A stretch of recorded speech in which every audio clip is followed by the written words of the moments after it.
If you watched this year's Game Awards, then you were treated to a real surprise. No, not the rebel Bill Clinton kid, but rather the announcement that From Software is hard at work on a brand new Armored Core game.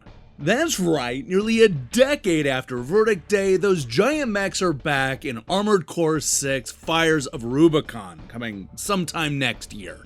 With everybody so excited about the return of these massive robots, I was curious to see what the critics at Electronic Gaming Monthly thought of the Armored Core franchise over the years. Now, in case you're wondering, EGM reviewed a total of 9 games in this long-running series. This includes most of the numbered sequels, spin-offs, and expansion packs that were released between 1997 and 2006. Unfortunately, they never had a chance to review a few of the more recent titles, like Armored Core 5 and the aforementioned Verdict Day. What we're going to do is count down the best and worst Armored Core games using Electronic Gaming Monthly's own words and scores. There's no editorializing here, we're just going to focus on what the critics said back when these games first came out. So come, join me for a mech-building episode of EGM Ranks Armored Core. Alright, let's kick things off at number 9 with Armored Core 4 on PlayStation 3 and Xbox 360. Here's the thing that you need to remember about Armored Core 4. The game isn't about giant mechs fighting in large, bland arenas. The game is about building giant mechs to fight in large, bland arenas.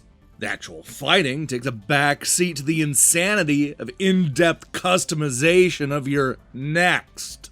This is the focus of the game, selecting, turning, and modifying weapons, boosters, arms, legs, paint schemes, decals, and about 3 dozen other parts I haven't mentioned.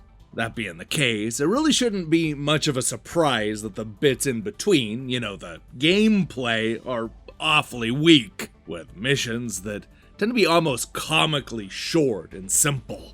It should also come as no surprise that the online play is little more than a simplistic way to show off and trade your nexts. But somehow, the lack of surprise doesn't improve the product any. Number 8, Armored Core 2, Another Age on PlayStation 2. It may be called Another Age, but as far as I'm concerned, Armored Core has been stuck in time ever since it first appeared on the original PlayStation. They finally added analog stick support, welcome to 1998, but the controls still feel clunky and slow. It gets better once you soup up your robot, but still, it's annoying.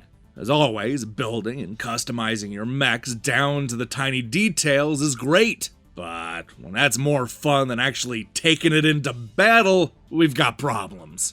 With responsive controls like Zone of the Enders, this series could go somewhere. As it is, Another Age is for core heads only, and even some of them will be disappointed with more of the same. Number 7, Armored Core Project Phantasm on the PlayStation.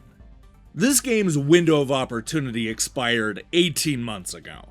Project Phantasm is an interesting addition for fans of its predecessor, but keep in mind that it's the console equivalent of a mission disc. There really aren't enough enhancements to warrant a new purchase aside from the cool base element of the game. Building up armored cores is fun, and the missions are fairly challenging, but if you're really interested, try renting it first. Number 6, Armored Core, Master of Arena on PlayStation. Armored Core is going on almost 4 years now, and it still holds up very well. Sure, the graphics are dated, but the gameplay has drawn such a fundamental diehard crowd that From Software has felt no need to change it. It's been a long time since we busted out the link cable, but Armored Core almost demands it. Split screen head-to-head is fun, but ultimately a limiting experience.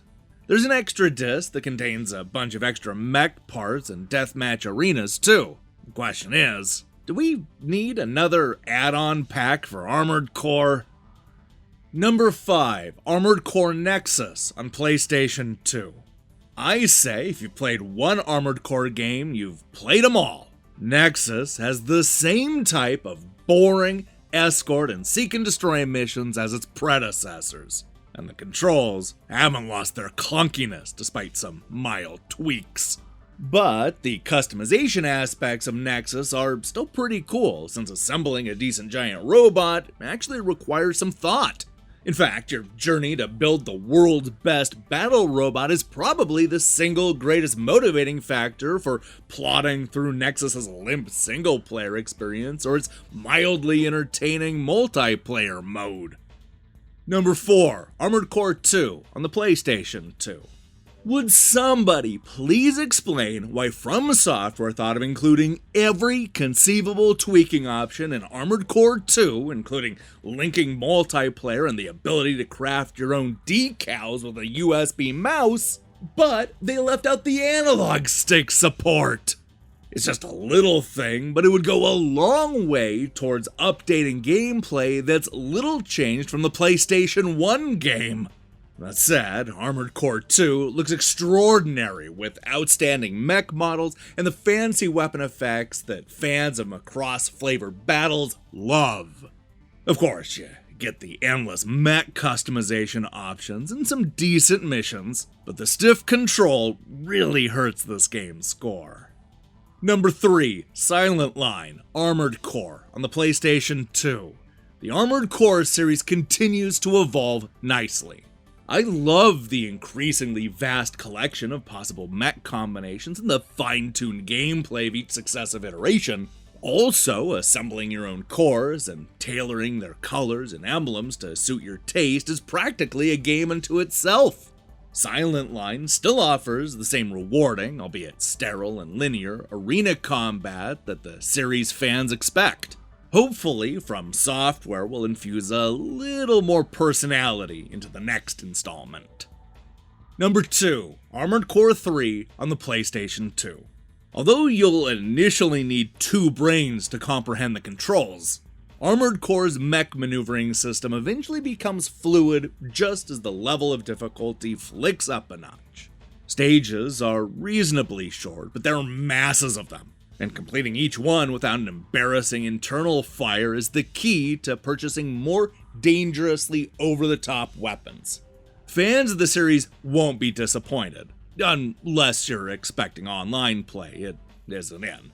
Only those dedicated enough to have an iLink cable to PlayStation 2's 2 copies of the game and 2 televisions, however, will enjoy any 4-player action. Add the fact that the noise of exploding mech metal is in Dolby Surround, plus the ability to buy CPU wingmen for missions, and you've got yourself an addictive action combat extravaganza. And finally, in number 1, Armored Core on the PlayStation. To me, Armored Core is the happy median between the too simple Virtual On and the too complex titles like MechWarrior 2 and Carnage Heart. It takes arcade-style gameplay and deepens it with strategic elements as you attempt mission after mission configuring your own mech with different types of parts and weapons. Its final stage is about as challenging as you can get without crossing the line into frustration. This is not one to miss. Hey, thanks for watching us count down the best and worst Armored Core games. This is one of those episodes where I actually wasn't sure what the critics said before doing the research. Considering how popular this franchise is, I guess I was a little surprised to see EGM was largely mixed on this series. Learn something new every day. Now, here's the question I have for you. What is your favorite mech game?